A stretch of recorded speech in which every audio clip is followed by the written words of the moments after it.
ሰላም ጤና ይስጥልኝ። ኒና ነኝ ከወደ ዩቲዩብ ቻናሌ በሰላም መጣችሁ። ቻናሌ ወዳችሁ ፈቅዳችሁ ከልባችሁ ስለምትመለከቱት እኔም ከልቤ አመሰግናለሁኝ። እዚህ ቪዲዮ ላይ ያካተትኩትኝ ጊዜ ሲኖረኝ ምን እንደማደርግ ነው። ጊዜ ሲኖረኝ ነው። ከሌለኝ እንግዲህ ሁሉ ነገር ይቀራል ማለት ነው። ስለዚህ እናንተም ካላችሁ አድርጉት። ከቻላችሁ በየቀኑ ከቻላችሁ በየጊዜው ካልተቻለ ደግሞ ያው ሲኖራችሁ እዚህ ጋር እግሬን ለመዘፍዘፍ የተጠቀምኩበትን እንዲሁም ከዚህ በኋላ የምሰራቸውን እያንዳንዱ ነገር የተጠቀምኩበትን ሁሉ ነገር በጽሁፍ የተገለጸ ስለሆነ በጽሁፍ በደንብ እንድትከታተሉኝ እፈልጋለሁኝ። ይሄ እግሬ ክረምት ላይ የመድረቅ የመሰንጠቅ ባህሪ ያለው ይሄንን ትያነች የዛሬ አመት አይ ቲንክ አመት ይሆናል መሰለኝ አመት ይሆናል። እኔ እንጃ 8 ወር 9 ወር ብቻ ቲያ ዲአይዋይ እሷ ነች የነገረችኝ። ይሄ በጣም አሪፍ እንደሆነ ተጠቅሞ ማለት ነው። እና እውነት ለመናገር እውነቷን ነው፣ በጣም አሪፍ ነው። ስለዚህ ሞክሬዋለሁኝ። በዚህ አጋጣሚ ሰው ማመስገን ፈልጋለሁኝ። ይሄን በየጊዜው የምታደርጉት ከሆነና ይሄንን አሁን ልክም እንደማሳያችሁ የምታደርጉ ከሆነ ፈረንጆች ቤቢ ፉት እያሉ የሚጠሩትን እግር ወይም ደግሞ ተረከዝ ታገኙታላችሁ ማለት ነው። ሁሌ ማታ ማታ ብታደርጉት የተሻለ ነው፣ ወይ በሳምንት 2 ይሄኛው ደግሞ ለከንፈር ያዘጋጀሁት ስክራብ ነው። ትጠይቁኛላችሁ ብዙ ጊዜ ኒናዬ ለከንፈራችን የምናደርግ የጠቆረ ነው ትሉኛላችሁ።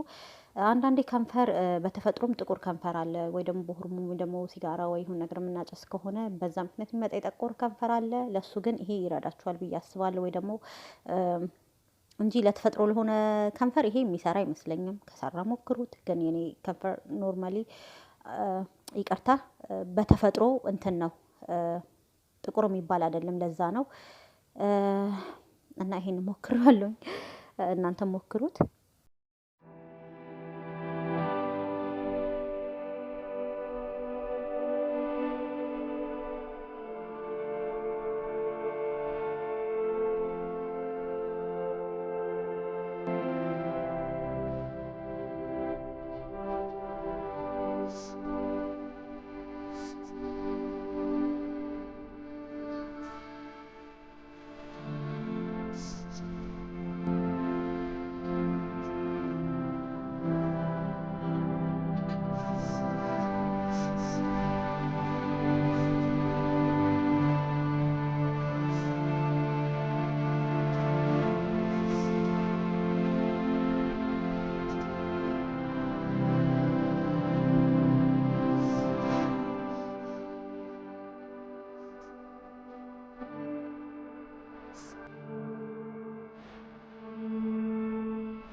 እንግዲህ የተረፈችኝን እንደዚህ በእቃ አስቀምጫታለሁኝ።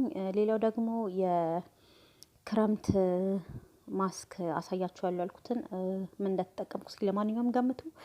እኔ ግን ያው እዚህ ቪዲዮ ላይ አካትቼላችኋለሁ፣ ምክንያቱም እዚህ ቪዲዮ ላይ እንዲካተት ስለፈለኩኝ እንጂ ቪዲዮውን ሰርቻለሁኝ፣ እለቅላችኋለሁኝ በሚቀጥለው።